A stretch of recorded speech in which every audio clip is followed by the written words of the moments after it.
Friends, एमसीएससी academy में आपका स्वागत है। आई होप आप लोग अच्छे होंगे, एंजॉय के साथ पढ़ाई भी कर रहे होंगे और अब आप लोगों को केमिस्ट्री के क्वेश्चन सॉल्व करने में कोई भी प्रॉब्लम नहीं हो रही होगी। केमिस्ट्री के हम लोग कई चैप्टर दो चैप्टर तो मुख्यतः पढ़ ही चुके हैं, तो अब आप लोगों को उससे क्वेश्चन आप आसानी से सॉल्व कर पा रहे होंगे और केमिस्ट्री आप लोग को समझ में भी आ रहा होगा। जो बच्चे केमिस्ट्री नहीं पढ़े हैं उनके लिए थोड़ा सा टफ लग रहा होगा, लेकिन जो बच्चे पढ़े हैं उनके लिए रिवीजन हो जा रहा होगा।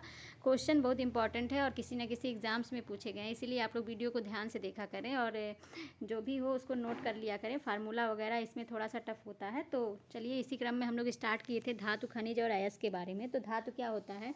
धातु जो होते हैं उसमें अपनी धात्विक चमक होती है, कठोरता होती है, आघात वर्धनता होता है, तन्यता होता है, उष्मा चालकती होती है। ये सारे गुण जो है आपके धातु के होते हैं। और आपका खनिज जो होता है ये प्राकृतिक रूप से प्राप्त होने वाला पदार्थ होता है, जिसमें निश्चित रासायनिक संगठन होता है, वो खनिज होता है। खनिज को हम भौतिक पदार्थ भी कहते हैं जो खान से खोद कर निकाले जाते हैं, जैसे लोहा, अभ्रक, कोयला। और अयस्क जो होता है, अयस्क कुछ सैलों को ही अयस्क कहते हैं, जिनमें खनिज होता है और कोई धातु आदि भी महत्वपूर्ण तत्व होते हैं। और ये होता है अयस्क जो होता है इसमें अशुद्धियाँ मिली होती हैं, इनको फिल्टर करके शुद्ध तत्व प्राप्त किया जाता है। तो आपको धातु और खनिज के बारे में पता चल गया होगा कि धातु, खनिज और अयस्क क्या क्या होते हैं। तो चलिए, इसी क्रम में हम क्वेश्चन स्टार्ट कर लेते हैं। पहला क्वेश्चन देखते हैं। शुद्ध सोना कितने कैरेट का होता है? आपको बताना है कि शुद्ध सोना कितने कैरेट का होता है। 22, 24, 28, 20। तो चलिए, आपको पता ही होगा शुद्ध सोना कितने कैरेट का होता है। तो शुद्ध सोना जो होता है उसकी जो शुद्धता मापी जाती है वो डिग्री या कैरेट में मापी जाती है। और विशुद्ध सोना जो होता है वो 1000 डिग्री या 24 कैरेट होता है, या 24 कैरेट का होता है जो विशुद्ध सोना होता है। और यह इतना मुलायम होता है कि इसका उपयोग आभूषण के लिए हम नहीं करते हैं, क्योंकि यदि हम इसमें 24 कैरेट सोने का कोई डिज़ाइन बनाते हैं तो आपको डिज़ाइन पता ही नहीं चल पाएगा, उसको पहन के हम रह ही नहीं सकते, क्योंकि वो मुड़ जाएगा तुरंत। वो एकदम बहुत ज़्यादा मुलायम होता है। तो आपका जो हम लोग साधारणतः आभूषण के लिए जो सोने का यूज़ करते हैं वो 10 से 22 कैरेट सोने का हम लोग यूज़ करते हैं। 10 से 22 कैरेट सोना जो होता है उसको अच्छा माना जाता है। तो आपका ऑप्शन नंबर सेकंड जो है राइट हो गया। 24 कैरेट जो सोना होता है वो शुद्ध सोना होता है। ओके, नेक्स्ट देखते हैं। निम्नलिखित में से किस पदार्थ में कैल्शियम विद्यमान होता है? आपको बताना इनमें से कौन सा पदार्थ है जिसमें कैल्शियम विद्यमान होता है। चीनी मिट्टी, कोरंडम, जिप्सम, टैल्क। तो आपको पता होगा, तो इसका आंसर बताइए कौन सा ऑप्शन आपका हो सकता है। तो चीनी मिट्टी जो होता है उसका फार्मूला जो होता है, उसका फार्मूला होता है Al2O3 into 2SiO2 into 2H2O, और इसको एल्यूमिनो सिलिकेट भी कहते हैं। तो देखिए, इसमें आपका एल्युमिनियम का अयस्क है, इसमें सिलिकेट है, इसमें जल है, आपका इसमें कहीं कैल्शियम नहीं है। तो ये आपका ऑप्शन रॉन्ग हो जाएगा। सेकंड है कोरंडम। कोरंडम का जो फार्मूला होता है वो होता है Al2O3 होता है। इसमें देखिए ये एल्युमिनियम का अयस्क है, तो ये भी आपका नहीं हो जाएगा। तीसरा देखते हैं जिप्सम। जिप्सम का जो फार्मूला होता है वो CaSO4 इंटू 2H2O होता है। कैल्शियम सल्फेट हेमीहाइड्रेट इसको बोलते हैं।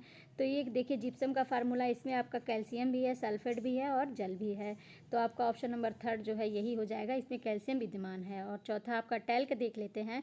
टैल्क का जो फार्मूला होता है वो MgO3OH इंटू 2Si4O10 होता है। ये आपका टैल्क का फार्मूला होता है। तो इसमें भी आपका मैग्नीशियम है, सिलिकॉन है, लेकिन आपका कैल्शियम नहीं है। तो कैल्शियम किस में विद्यमान है? आपका ऑप्शन नंबर थर्ड जो है जिप्सम जो है, इसमें कैल्शियम विद्यमान है। कैल्शियम का जो फार्मूला होता है वो, जिप्सम का जो फार्मूला होता है वो CaSO4 इंटू 2H2O होता है। और जिप्सम जो है एक खनिज है जिसमें सूक्ष्म तत्व, गंधक तथा कैल्शियम प्रचुर मात्रा में पाया जाता है। और रासायनिक संरचना की दृष्टि से यह कैल्शियम का सल्फेट होता है, जिसमें जल के भी 2 अणु उपस्थित होते हैं। और इसका रासायनिक सूत्र तो मैंने बता दिया, CaSO4 इंटू 2H2O होता है। तो आपका ऑप्शन नंबर थर्ड जो है राइट हो गया। नेक्स्ट देखते हैं। प्लास्टर ऑफ पेरिस रासायनिक रूप से है। प्लास्टर ऑफ पेरिस रासायनिक रूप से क्या है? Calcium sulphate, calcium carbonate, calcium oxide, calcium oxalate. तो चलिए, इसका आंसर तो मैंने आपको बता दिया, फटाफट आंसर दीजिए कौन सा ऑप्शन आपका हो सकता है। प्लास्टर ऑफ पेरिस क्या है? तो अर्धजल योजित कैल्शियम सल्फेट को सामान्यतः प्लास्टर ऑफ पेरिस कहते हैं। और यह एक सफ़ेद चूर्ण होता है। इसका उपयोग जो होता है ये शल्य क्रिया में पट्टियों के रूप में किया जाता है। जब हड्डी वगैरह टूट जाती है उसके जो प्लास्टर होता है वो उसमें जिप्सम भी होता है। तो और इसका जो प्रयोग होता है वो मूर्तियाँ तथा मूर्तियों के सांचे बनाने में भी किया जाता है। और इसका जो फार्मूला होता है CaSO4 इंटू हाफ H2O या 2H2O कह सकते हैं। Calcium sulphate hemihydrate plaster of Paris का रासायनिक फार्मूला होता है। तो आपका ऑप्शन नंबर कौन सा राइट हो जाएगा? आपका ऑप्शन नंबर फर्स्ट जो है राइट हो जाएगा, कैल्शियम सल्फेट। ओके, नेक्स्ट देखते हैं, अति मुलायम खनिज टाल्क जिसे सोप स्टोन भी कहते हैं मुख्यतः है। अति मुलायम जो खनिज टाल्क है वो क्या है? Manganese silicate, sodium phosphate, magnesium silicate. तो चलिए बता दीजिए क्या हो सकता है। तो टाल्क जो होता है एक प्रकार का शिस्ट होता है और यह एक रूपांतरित चट्टान होता है। इसे स्टीराइट या सोपाक भी कहते हैं। और यह एक अति मुलायम जो होता है ये मैग्नीशियम सिलिकेट होता है। और टल्कम पाउडर जो प्रयोग करते हैं, मुख्यतः सभी घरों में टल्कम पाउडर का यूज़ किया जाता है, वो इसी खनिज टाल्क से ही प्राप्त किया जाता है। तो आपका ऑप्शन कौन सा राइट हो जाएगा? आपका ऑप्शन नंबर जो फोर्थ है ये राइट हो जाएगा, मैग्नीशियम सिलिकेट का होता है टाल्क या सोप स्टोन। ओके, नेक्स्ट देखते हैं, चूना पत्थर का रासायनिक नाम है। चूना पत्थर का रासायनिक नाम क्या है? Calcium carbonate, magnesium chloride, sodium sulphide. तो चलिए बता दीजिए। चूना पत्थर, बहुत ही ईजी क्वेश्चन है ये। चूना पत्थर का रासायनिक नाम क्या है? तो चूना पत्थर एक औषधि चट्टान होता है जिनमें अधिकांश मात्रा में कैल्शियम कार्बोनेट होता है। कैल्शियम कार्बोनेट CaCO3 होता है। CaCO3 होता है कैल्शियम कार्बोनेट का फार्मूला। और साथ ही इसमें एल्यूमिना, सिलिका और लोहा भी मिश्रित होते हैं। तो आपका ऑप्शन नंबर फर्स्ट जो है राइट हो जाएगा, कैल्शियम कार्बोनेट। ओके, नेक्स्ट देखते हैं, डॉक्टर, कलाकार एवं मूर्तिकार कैल्शियम सल्फेट का उपयोग करते हैं जिनका लोकप्रिय नाम है। जो डॉक्टर और कलाकार जो मूर्ति बनाते हैं वो लोग कैल्शियम सल्फेट का प्रयोग करते हैं, उसका नाम क्या है? तो ये भी तो आपके लिए इजी है, मैंने इसका भी बता दिया, डिटेल में आपको बताया है। तो इसकी भी आंसर देने में आप लोग लेट ना कीजिए, फटाफट आंसर बताइए। तो पहला ऑप्शन है कल्ली का चूना, सेकेंड है चूना पत्थर, थर्ड है ब्लीचिंग पाउडर, फोर्थ है प्लास्टर ऑफ पेरिस। तो अभी मैंने बताया कि प्लास्टर ऑफ पेरिस का जो रासायनिक सूत्र होता है वो कैल्शियम सल्फेट हेमीहाइड्रेट होता है और यह जिप्सम का बना होता है। इसका उपयोग जो होता है शल्य क्रिया में पट्टियों के रूप में करते हैं। इसके साथ साथ मूर्तियाँ तथा मूर्तियों के साँचे बनाने में भी प्लास्टर ऑफ पेरिस का प्रयोग किया जाता है। तो आपका ऑप्शन नंबर फोर्थ जो है राइट हो गया। प्लास्टर ऑफ पेरिस का प्रयोग डॉक्टर भी करते हैं, कलाकार भी करते हैं, मूर्ति भी करते हैं। तो आपका ऑप्शन नंबर फोर्थ राइट है। नेक्स्ट देखते हैं, माइका है। माइका क्या है? ऊष्मा का चालक तथा विद्युत का कुचालक, ऊष्मा तथा विद्युत दोनों का कुचालक, ऊष्मा तथा विद्युत दोनों का चालक, ऊष्मा का कुचालक तथा विद्युत का चालक। तो आपको बताना माइका क्या है। माइका जो होता है इसको अभ्रक भी कहते हैं। तो अभ्रक एक महत्वपूर्ण गैर धात्विक खनिज होता है और यह ऊष्मा का चालक तथा विद्युत का कुचालक होता है। और इसका उपयोग मुख्यतः विद्युत उद्योगों में किया जाता है क्योंकि इसमें जो विद्युत प्रतिरोध क्षमता बहुत अधिक होती है और यह उच्च वोल्टेज को भी सह सकता है। साथ ही साथ इसमें ऊर्जा क्षय भी कम होता है। इसका ऊर्जा ह्रास होता है वो बहुत कम होता है। अभ्रक जो होता है परावैद्युत शक्ति तथा रासायनिक स्थिरता इसमें अधिक होती है और इसे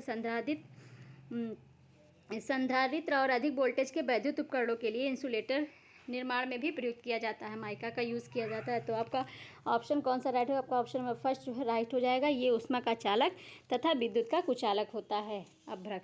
ओके, नेक्स्ट देखते हैं,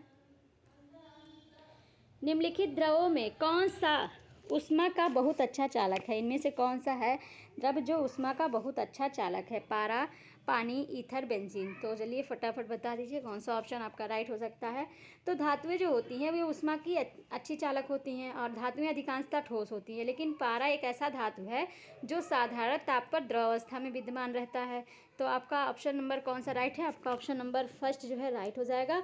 और पारा जो है द्रव अवस्था में धातु होने के कारण ऊष्मा का चालक भी है।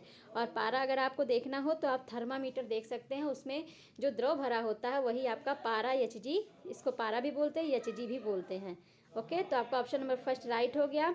नेक्स्ट देखते हैं, टूटी हुई हड्डियों की रक्षा के लिए प्लास्टर ऑफ पेरिस का प्रयोग होता है। बूझा चूना, calcium carbonate, calcium oxide, gypsum. तो चलिए इसको भी बता दीजिए, ये भी बहुत इजी क्वेश्चन है, फटाफट इसका आंसर दीजिए। टूटी हुई हड्डी की रक्षा के लिए किसका प्रयोग करते हैं? तो आपका ऑप्शन नंबर फोर्थ जो है राइट हो जाएगा, जिप्सम का यूज़ करते हैं। प्लास्टर ऑफ पेरिस का जो रासायनिक सूत्र होता है वो कैल्शियम सल्फेट हेमीहाइड्रेट होता है और यह जिप्सम का बना होता है। इसका उपयोग शल्य क्रिया में पट्टियों के लिए करते हैं। मूर्ति तथा मूर्तिकार भी इसका उपयोग करते हैं। तो आपका ऑप्शन नंबर फोर्थ जो है राइट हो गया। नेक्स्ट देखते हैं, मोनोजाइट किसका अयस्क है? आपको बताना मोनोजाइट किसका अयस्क है। जर्कोनियम का, थोरियम का, टाइटेनियम का, लौह का। तो इसका तो आप लोग इसको ज्योग्राफी में ही पढ़े होंगे, तो फटाफट बताइए मोनोजाइट किसका अयस्क है। तो मोनोजाइट जो होता है ये थोरियम, लैथेनम और सीरियम का मिश्रण होता है। भारत में या केरल तट पर पर्याप्त मात्रा में पाया जाता है। थोरियम आपका भारत के केरल तट पर पर्याप्त मात्रा में पाया जाता है। तो आपका ऑप्शन नंबर सेकंड जो है राइट हो गया, मोनोजाइट थोरियम का अयस्क है। ओके, नेक्स्ट देखते हैं, निम्न में से किस उद्योग में अभ्रक कच्चे माल के रूप में यूज़ किया जाता है? लोहा तथा इस्पात, खिलौने, ग्लास तथा कुम्हारी, विद्युत। तो आपको बताना है कि अभ्रक का कच्चे माल के रूप में उपयोग किस में करते हैं। तो आपका ऑप्शन कौन सा राइट हो जाएगा, फटाफट आंसर दीजिए। तो अभ्रक जो होता है एक महत्वपूर्ण गैर धात्विक खनिज होता है और उसमें का चालक तथा विद्युत का कुचालक होता है। इसका उपयोग जो होता है विद्युत उद्योगों में किया जाता है, क्योंकि ये विद्युत रोधन क्षमता इसमें अधिक होती है और उच्च वोल्टता को भी सहन कर लेता है और ऊर्जा क्षय भी कम होता है।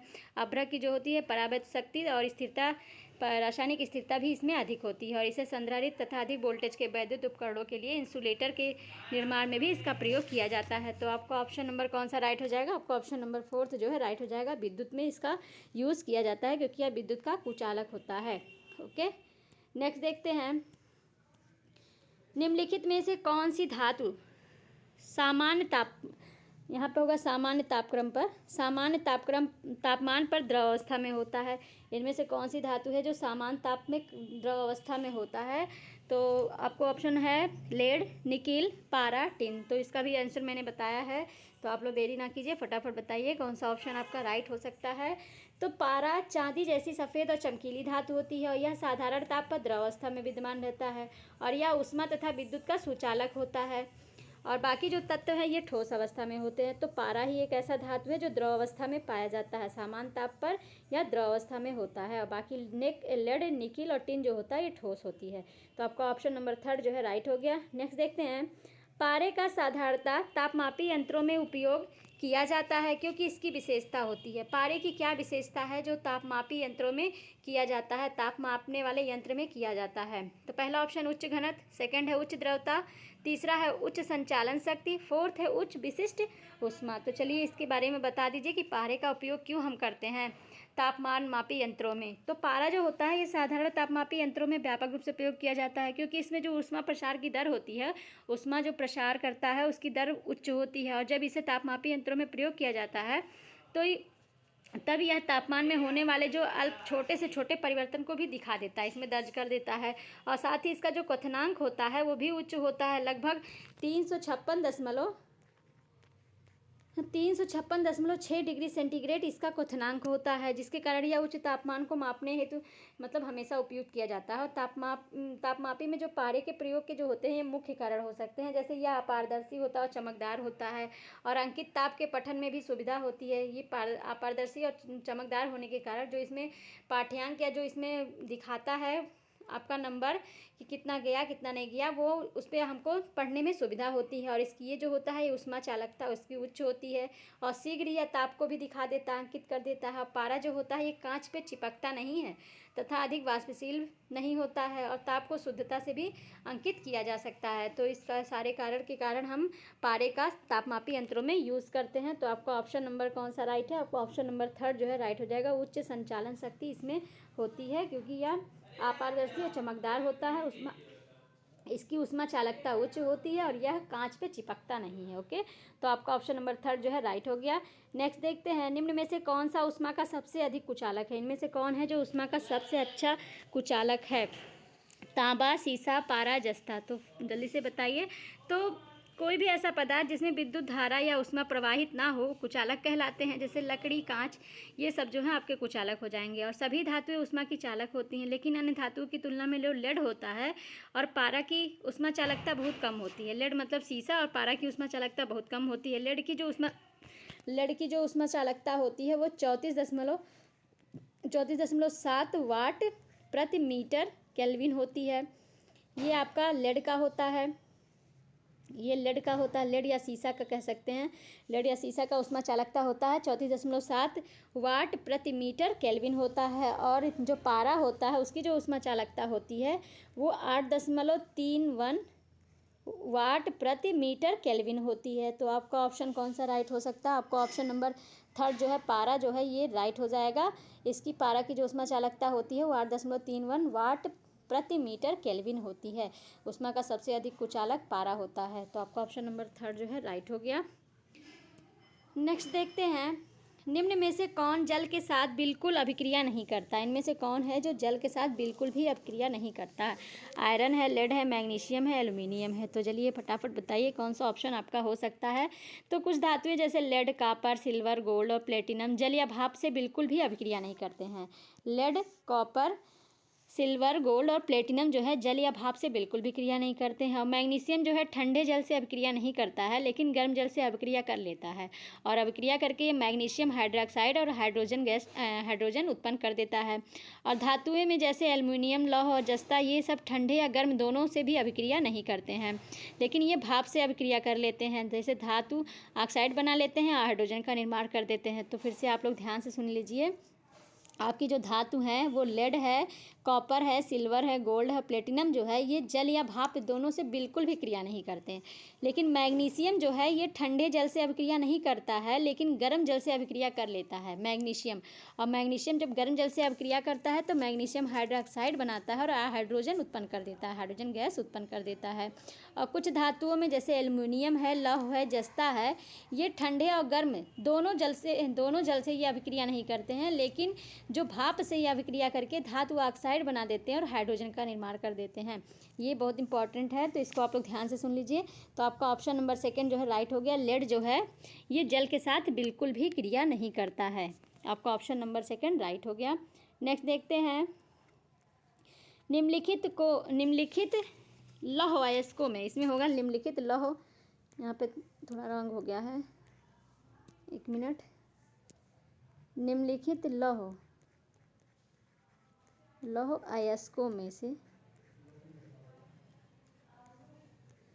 अयस्कों में से वैलाडिना में किसका खनन होता है? Hematite, siderite, limonite, magnetite. तो इसका तो आपको आंसर पता होगा, ये भी आप लोग ज्योग्राफी में पढ़े होंगे कि वैलाडिला में किसका खान है। तो फटाफट बताइए कौन सा ऑप्शन आपका राइट हो सकता है। तो वैलाडिला जो खान होता है छत्तीसगढ़ के दंतेवाड़ा जिले में स्थित होता है और यहाँ पर हेमेटाइट लौह अयस्क का खनन किया जाता है। हेमेटाइट जो होता है ये उच्च गुणवत्ता वाला लौह अयस्क है। यह मुख्य रूप से छत्तीसगढ़, झारखंड, उड़ीसा, असम, बिहार आदि राज्यों में पाया जाता है। और यह जो है अपेक्षाकृत कम गुणवत्ता वाले मैग्नेटाइट लौह अयस्क की प्राप्ति जो होती है ये गोवा, कर्नाटक, आंध्र प्रदेश, केरल और तमिलनाडु आदि राज्यों में किए जाते हैं। तो आपका ऑप्शन नंबर कौन सा राइट है? आपका ऑप्शन नंबर फर्स्ट जो है राइट हो जाएगा। बैलाडीला जो है छत्तीसगढ़ के दंतेवाड़ा जिले में स्थित है और यहाँ पे हेमेटाइट जो है लौह अयस्क का खनन किया जाता है। आपका ऑप्शन नंबर फर्स्ट जो है राइट हो गया। नेक्स्ट देखते हैं। लोहा जिससे प्राप्त होता है वह क्या है? चूने का पत्थर, पिच ब्लेंड, मोनोजाइड रेत, हेमेटाइट। तो चलिए इसका आंसर तो आप लोग फटाफट दे सकते हैं। लोहा किससे प्राप्त होता है? तो लोहा जो है ये हेमेटाइट से प्राप्त होता है, जबकि जो मोनोजाइट है ये रेत थोरियम से प्राप्त होता है और पिच ब्लेंड जो है आपका ये यूरेनियम से प्राप्त होता है। तो आपको पता चल गया होगा कौन सा ऑप्शन राइट है। आपका ऑप्शन नंबर फोर्थ जो है राइट हो गया। हेमेटाइट जो है लोहे से प्राप्त होता है, मोनोजाइट रेत जो होता है थोरियम से प्राप्त होता है, पिच ब्लेंड जो होता है ये यूरेनियम से प्राप्त होता है। तो आपका ऑप्शन नंबर फोर्थ राइट हो गया। नेक्स्ट देखते हैं। निम्न धातुओं में से कौन सामान्य ताप पर द्रवावस्था में होता है? सीसा, पारा, निकिल, टिन। तो इसका तो आंसर आप फटाफट इसको भी बता सकते हैं।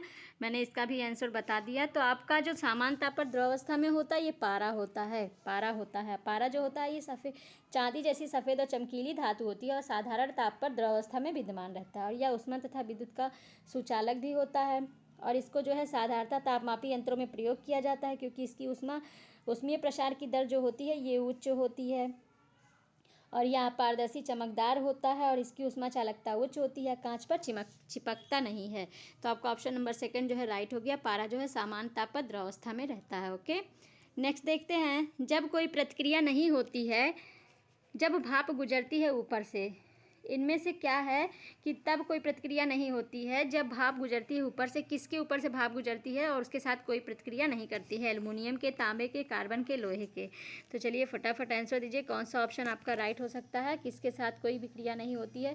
तो मैंने आपको बताया कि धातुएं जैसे लेड, कॉपर, सिल्वर, गोल्ड और प्लेटिनम होती हैं, ये जल और भाप से बिल्कुल भी क्रिया नहीं करती हैं। मैग्नीशियम जो है ठंडे जल से अभिक्रिया नहीं करता, लेकिन गर्म जल से अभिक्रिया करके मैग्नीशियम हाइड्रोक्साइड और हाइड्रोजन बना लेता है। और धातुओं में जैसे लोहा, एल्युमिनियम, जस्ता जो है ये ठंडे व गर्म जल दोनों से अभिक्रिया नहीं करती हैं, लेकिन ये भाप से अभिक्रिया कर लेती हैं।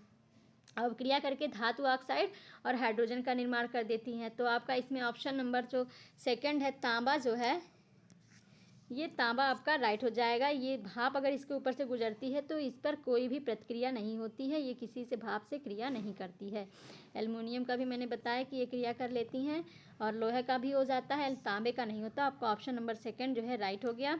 नेक्स्ट देखते हैं, निम्न में से किस पदार्थ की विद्युत चालकता सर्वाधिक है? इनमें से किसकी है जो विद्युत चालकता सर्वाधिक है? हीरा, चांदी, ग्रेफाइट और लकड़ी। तो चलिए इसका आंसर फटाफट बता दीजिए, कौन सा ऑप्शन इसमें से आपका राइट हो सकता है, किसमें विद्युत चालकता किसकी अधिक होती है? तो चांदी ऊष्मा तथा विद्युत की सर्वोत्तम संचालक होती है, और भूपर्पटी में सबसे अधिक मात्रा में जो पाए जाने वाली धातु होती हैं वो एल्युमिनियम होती हैं। और स्वतंत्र अवस्था में सोना जो होता है मुलायम और बहुत तन्य और आघात वर्धनीय होता है, जिसके कारण उसे आसानी से पतली चादर के रूप में पीट कर बनाया जा सकता है। और इनमें से जो शीशा होता है ये न्यूनतम चालकता होती है। तो इसमें आपका कौन सा ऑप्शन राइट होगा? आपका ऑप्शन नंबर सेकंड जो है राइट हो जाएगा। चांदी जो होता है ये विद्युत चालकता इसकी सर्वाधिक होती है। तो फ्रेंड, इस प्रकार आपको आज का सेशन समझ में आया होगा। आज के सारे क्वेश्चन आप लोग को अच्छे से समझ में आए होंगे, ईजी लगे होंगे, और आपको काफ़ी कुछ नॉलेज भी हुई होगी। तो आप लोग वीडियो का बार बार रिवीजन किया करें, बार बार पढ़ा करें, और इसको आप लोग नोट कर लिया करें, जो ना समझ में आया करें। केमिस्ट्री में बहुत इंपॉर्टेंट ये है, और सारे एग्जाम्स में पूछे जाते हैं इससे क्वेश्चन। तो आज के लिए बस इतना ही, अब मिलते हैं नेक्स्ट वीडियो में। तब तक के लिए thank you so much all friends.